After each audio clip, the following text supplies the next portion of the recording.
So we've got an animation going, but it's not quite enough.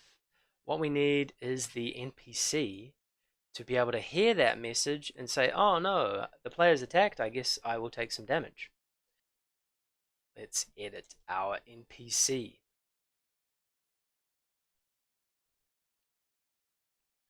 Okay. With the NPC, we want it to receive that player attack message. So let's go to events and we'll grab near the bottom there's a block when I receive message. Here we go, when I receive message. We'll drag that out. Now this is going to be detecting that player attack. So we'll type that in, player attack. Now let's then set up a function to damage this NPC. So we'll go to functions and we'll grab to do something. And this function we will name damaged. Okay, and then from functions we'll grab that damaged function block and pop it in there. So when the player attacks, I will get damaged. Okay, and now what is damaged going to mean? Damaged should, first of all, it should look like the NPC gets damaged, so the NPC has a hit animation that they can play. So we'll go to animations and we'll grab play animation idle. We'll drag that out and the animation name will be hit down with a capital D. And again, if you weren't sure what those animations are, you can close that, save it, right click on the object and view its animations, and we can see those are the names. So let's see what hit down looks like. Pretty good. Alright. Question. If you have multiple NPCs in the vicinity with the same scripting attached, will they all take damage or do you need a collision too? That's a good question. So with what I've set up so far, in theory, the player will do its attack, it'll broadcast that player attack message, all of my NPCs will receive the message and then they'll get damaged, right? In theory, that's what should happen. Let's see. I've got player attack received, I'm doing the damage function. Let's just do the animation for now. I'll close this script and save it. And what I'll do is put another NPC in my game, maybe down here, out of range. And I'll go to my code and I will grab the where have we got it? NPC enemy code that I just made. I will put that on this enemy as well. So we'll have two and we'll be able to test out that theory. So if we play this now, and if I go up to them, I can see them both.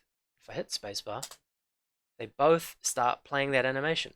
So we have broadcast a message and we've pretty much told any NPC in the game that they're going to get damaged. We don't really want that, do we? We don't want them to get damaged from any distance. We want to limit that distance. So let's go and deal with that. We will right click on that NPC and edit its script again. Okay, so we need this receiver block to be a little more choosy, right? It's not just going to get damaged if the player says, hey, I'm attacking someone. It needs to ask, well, are you close enough to damage me?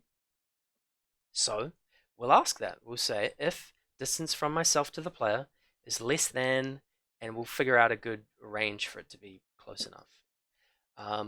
Now that sounds familiar because we've done that before, right? With our chasing if we're within range blocks up here. So we'll go and duplicate that. Right click on distance from myself to first instance by tag player. Actually, let's right click on the less than block because we need that too.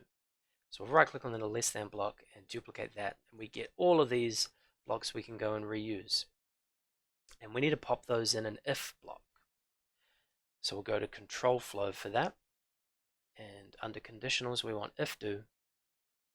Put that if block inside our when I receive player attack block, and then we'll get it to say if distance from me to player is less than, we want to change this number because we know that the vision range is going to be a bit longer than the combat range.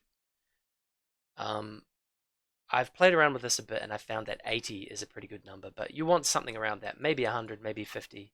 You can play with that. If the distance is less than this shorter number, then we want to do the damaged function, so that'll go inside the if block.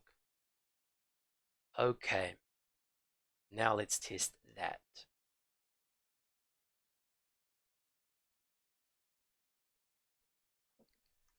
So we'll move on down to our NPCs, try to attack them. Nothing happens, good. What if I get this guy to chase me? And then I attack him. He plays that animation, but it is looping. So we'll fix that. And there's also the other guy. What about him? Well, he doesn't. Good. But if he gets close enough, he does start to play that animation too. So good. So we'll make it so that they also don't just loop those animations forever. And back into my NPC enemy script. I might add a comment in here as well just to describe a little more what this is doing. I'll go to control flow. Down the bottom, add a comment. Above that if block, I'm going to say when the player broadcasts player attack ...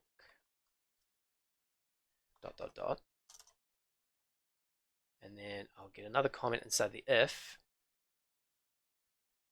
if within close enough range, take damage. And then the comment inside the damaged function should say play hit animation. And what else do we want this to do? Let's get it to flash as well.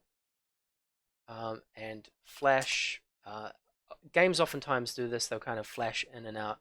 They'll fade in and out and fade. Play animation and fade this enemy. Then lose some health. Okay. Now the looping animation problem, we got to go and solve that. So if we go to animation again, we want this block. When animation idle has completed, we'll drag that out and we'll change, the animation name was hit down, that was the one that was looping. When hit down has looped. So change completed to looped. When that animation loops, we'll go back to playing our walking animation. We'll get the NPC to walk so we can duplicate our play animation block. Chuck it in there and change the name here to walk down with a capital D. Walk down. Okay. Now the looping has stopped, so let's get it to fade in and out, and then we might try some health. So we'll go, how do we want the fade to work? Well, we want it to go a bit transparent and then go fully visible again. The blocks for transparency are from looks, and it's called set alpha. Alpha means the alpha channel, which is transparency. Looks, set alpha of myself to 0. We'll drag that out, put that underneath the play animation hit down, and the alpha goes from 0 to 1. So 1 is like 100% visible, 0.5 would be 50% transparent, and 0 would be fully transparent, so totally invisible. I want this to fade out halfway, so we'll make it 0.5. And then I want it to flash back in.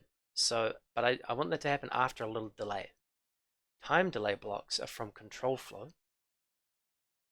And here we go. After 100 milliseconds have passed. That's what we want. We'll connect that underneath the set alpha block. After 100 milliseconds have passed, how long is 100 milliseconds? That is 1/10 of a second. I want this to last about half of a second. That is 500 milliseconds. 5,000 milliseconds would have been 5 seconds. So after 500 milliseconds, half a second has passed, I'll set the alpha back to 1. Okay, that should look good. We'll play that. And let's see how that looks. So swinging my sword, going up to a bad guy, attacking them, they flash, they play the animation, they don't loop. Good. Now, they don't attack me, and my attack doesn't actually seem to do much to them other than making it look like they're getting damaged. So we need to give them some health so that we can decrease their health and then defeat them once their health is at 0. So we'll do that next. And then after that, we'll get them able to attack us as well. So it's a bit fairer.